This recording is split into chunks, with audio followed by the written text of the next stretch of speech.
Hi everybody, Dan Illman, Mike Beer, the DRF race of the day for Friday, June the 23rd. Race number 3 at Belmont Park. We're going to kick off a 50-cent pick 4 with this maiden special weight for fillies and mares. We're going a one-turn mile.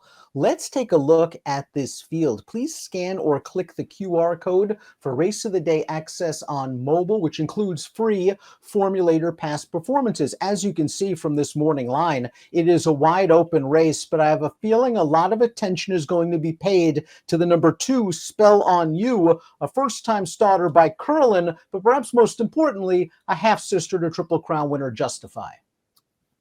Yeah, I think you're probably right about that, Dan. The interesting thing about this horse in this race is if David Aragona's morning line is right and this horse is around 5-1 at post time, she's probably not that good. Let's take a look at our Timeform US pace projector for this race. Of course, there is no pace data for the number 2, Spell on You, as she is a first-time starter. I agree with Timeform US's assessment. I do think that the 6 Pitch Clock, who's been on the lead or close to the lead in her first 2 starts, is going to make the frontier. She's going to be stretching out to a mile for the first time. I agree with the pace projector as well. And it just kind of feels like, especially based off the most recent start for Pitch Clock, Dan, if she can get to the early lead in this race, she might be really, really tough to beat. You'll notice the LP flag over the number 7 Chiclet. That's Portage. The LP indicates that this horse has the fastest late pace rating, according to Timeform US, should be running on in the stretch. Now, the number 1 is Risk Free, coming into this race off a good effort. This is a very consistent horse. She's been on the board in 9 of 12 dirt races. Here's her last start, going 7/8 of a mile in a maiden special. She's right up close to the pace. She battled with the eventual 4th place finisher early. The fractions were solid, and she's going to end up finishing second to a favorite that I think was a first-time starter. Yeah, that winner was a first-time starter in here. Yeah, I mean, this pace was solid. You're right, Dan. Got to win this race, I think. Based on just what she's done so far, and you know what you're going to get from her. She shows up every single time.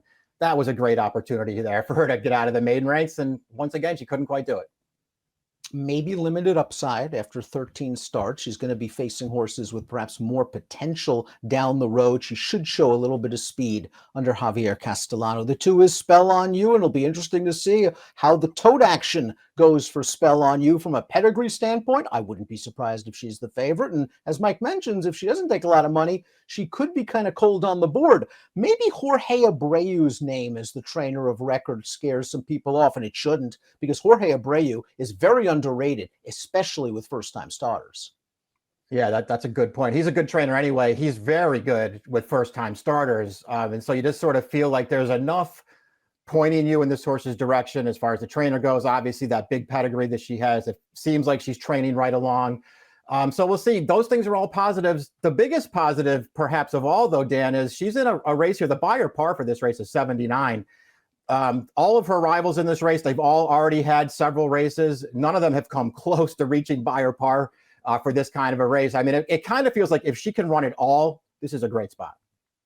I like that she has a steady string of 5 furlong workouts leading into this race. She obviously is bred for the distance, being by Curlin a super sire. It's not like Justify is the only big name in the pedigree. The Dam was a grade 3 placed router. She's also foaled a horse named the Lieutenant, who's a graded stakes winner. So a big family for the 2. Spell on You. Dylan Davis takes them out. I think the 3 St. Benedict's Prep is an interesting horse at a price. It's sort of the other Chad Brown trained entrant. This horse ran twice last year as a 2-year-old. Once on dirt in her debut at Saratoga against a horse named Prank, who is super impressive, and I don't think we've seen her since. She was one of the more impressive debut winners at Saratoga. In her second lifetime start, she caught a couple of next out winners. The runner-ups come back to be stakes placed now. And last time out, I think just Chad used that race on turf as a prep. Yeah, that's maybe a good way to look at it, Ted. I didn't really know what to make of him bringing her back on the turf course. I mean, she's a flatter, obviously, and that's not a great turf influence on the top of this pedigree, but it's almost all grass on the bottom. So I kind of felt like maybe he was switching this horse over to the grass, thinking that she'd handle it. And she didn't really run that well in that race. I liked her debut. I thought she ran fine that day in a race that she had no chance to win. Was really disappointed in her other start, though, as a 2-year-old. I did not think she ran well in that second start. Then there was a long layoff. Then she came back on turf and she didn't run well again. I don't know what to make of her now. I don't think I would take her at that morning line price, though. The number 4 stunningly finished behind the 3, St. Benedict's Prep, in that race at Saratoga. Now, that was a race with a pretty solid pace. It was won by a deep closer and stunningly was up close. After that race, it took her a long time to get back to the races. That was at Keeneland during the spring. While she didn't run very well that day, she still finished ahead of a couple of next out winners. The runner-up came back to place with a 74 Beyer, then graduated with a 77, and she had a hint of traffic trouble in that race to boot. She was also listed as a vet scratch back in May, and it's taken her over a month to get back in the entries. Yeah, really questionable at this point how good she actually is, Dan. There are ways, as you've already done, to sort of make excuses for some of her races so far. She was actually in that same race as St. Benedict's Prep, that September 4th race at Saratoga. Neither one of them, at least in my opinion, ran very well that day. They both had one start since. They both disappointed in that race as well. We'll see what we get. Vita De Vito is the number 5. This one goes out for a very good trainer in Danny Gargan. She made her career debut in a very short field at Gulfstream Park. There were only 3 other horses in the race. The runner-up did come back to finish second in a Monmouth maiden special with a 58, but that horse is now 0 for 9 lifetime. Maybe we'll see some more speed this time, but I do think she needs to improve as she stretches all the way out to a mile off a short layoff. Yeah, I think she's going to have to improve as well, obviously, based on that debut. The one takeaway from the only start so far, Dan, is just when you go back and watch the replay, particularly, she was just super green in that race. She did not get out of the gate very well, looked green all throughout the running of that race, never really made an impact, and was sort of along for a distant third. It kind of feels like a race that she really needed. She's had a little bit of time since then. She comes back, and it's in New York when she comes back, which I think is a good sign with Gargan bringing her up here. And Irad takes them out. That's another positive.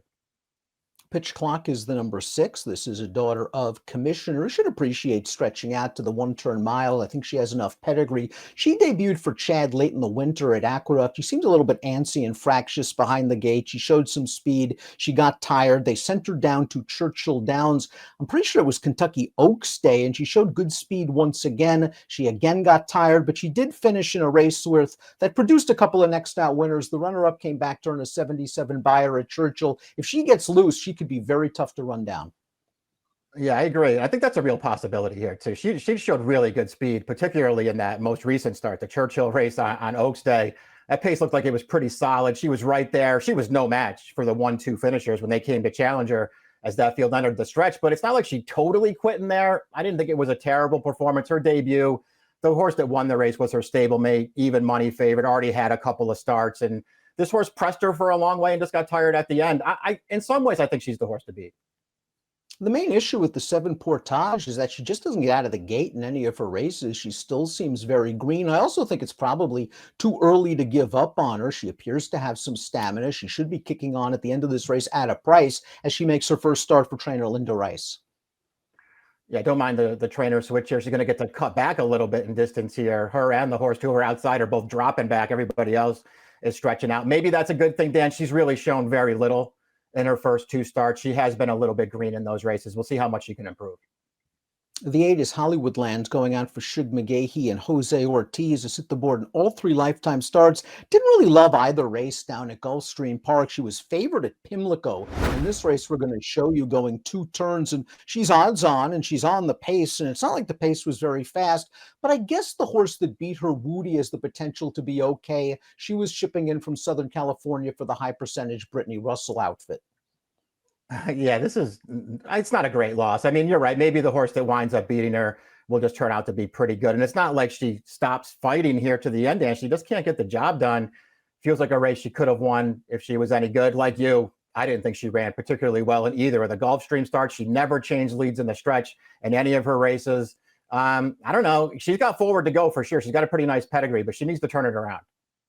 Nice outside attack post here, maybe settles off a horse like Pitch Clock in the early portion of this race, but needs to do a little bit more, and 4-1 on the morning line just seems a little bit light for me. Before we take a look at our top selections, please click the subscribe button on the Daily Racing Form YouTube channel for the latest DRF videos. Top pick time. Mike, you usually don't like first-time starters, and you're going with the 2. She's put a spell on you. Yeah, you're right. It's true. I really did not want to take her in this race either. I hate taking first-time starters. I just don't like this field, Dan. I don't like the races that any of her rivals have run to this point, and so I'll just settle for her and hope that she can run a little bit. if she's no good, I think your top pitch clock is going to win this race. It'll be interesting to see how they play this race. Pitch clock, I know, with an alert break, is going to be forward and should be right in the thick of things turning into the stretch. We got to find out how good she is. 6-2-1-3 for me, 2-6-5-8 for Mike. We'll see how Justify's little half-sister does in our Friday race of the day, the third at Belmont. It kicks off a 50-cent pick 4. Best of luck.